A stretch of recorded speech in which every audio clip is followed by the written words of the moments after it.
Hey folks, mind if I vent a bit? Sure, that's uncharacteristic of you, Shota. But we all need a good vent now and again. What's on your mind? Thanks. Here's the thing. I've been getting so many robocalls lately. They're driving me nuts. The phone rings, I pick it up, and I hear some inane recorded spiel saying I've won some amazing prize or that I've qualified for a special one-time offer. It's getting so pesky, I'm afraid to answer the phone. Well, you're not alone, if that's any consolation. We get them all the time at our house. I feel your pain too. The sad truth is that robocalls have reached epidemic proportions. Did you know that between 3 and 4 billion such calls are placed nationwide in an average month? Wow, that's mind-boggling. Of course, robocalls aren't necessarily a bad thing. They can be used for public service announcements or to alert people if there's an emergency. I know of some pharmacies that use robocalls to tell customers their prescriptions are ready for pickup. Sure, I get that, but most of the ones I get are from obnoxious telemarketing phone campaigns. They always seem to call just when I'm about to start eating my dinner. We get lots of robocalls asking us to support this or that political candidate. I hear there's a growing problem with scam robocalls. They try to dupe people into providing credit card or bank account information.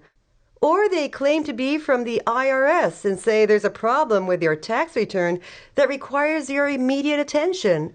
Yes, robocall fraudsters are becoming sneakier and slicker. I've heard all sorts of horror stories about people losing their shirt because they've been conned that way. What's behind the increase in robocalls? There's a very simple explanation.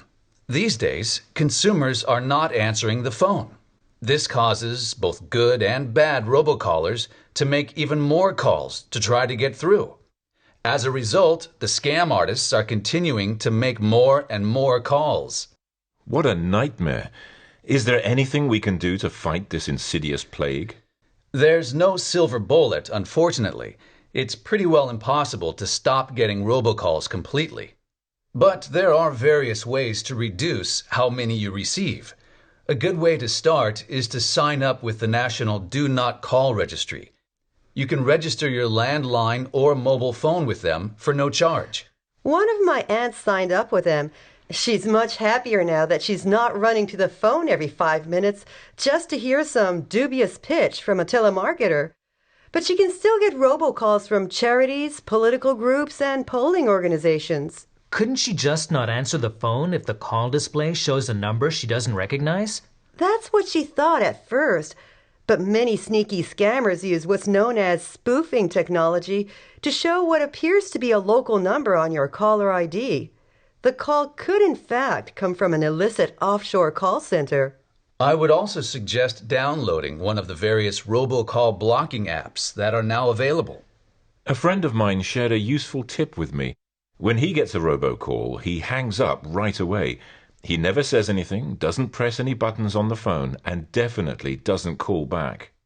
That's to ensure the scammer doesn't know he or she has reached a working phone number. If they know, they can sell the number to other scammers. The number of robocalls you get could then go through the roof. In Japan, there are phone scammers who target older people by pretending to be family members who are in some sort of trouble. They say they need to get their hands on a lot of cash right away. They're not robocalls.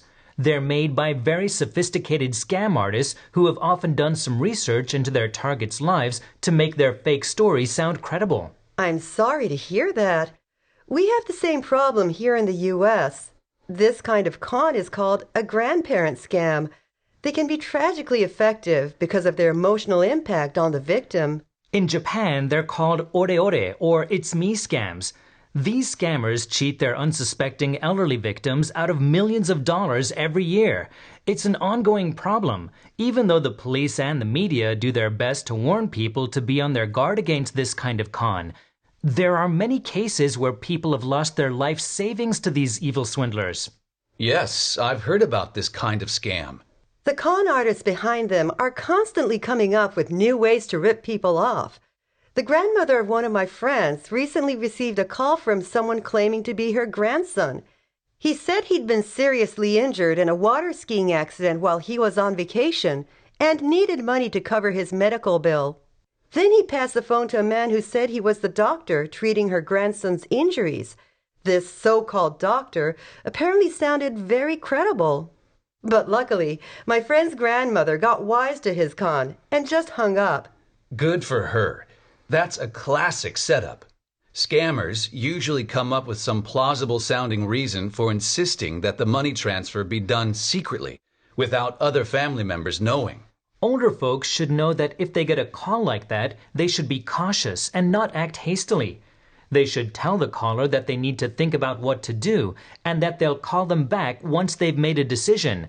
That can be hard to do when someone is playing on their heartstrings, but it's crucial to keep a cool head and not do anything rash. Wise words indeed. I hope I can remember all this useful advice when I'm in my senior years.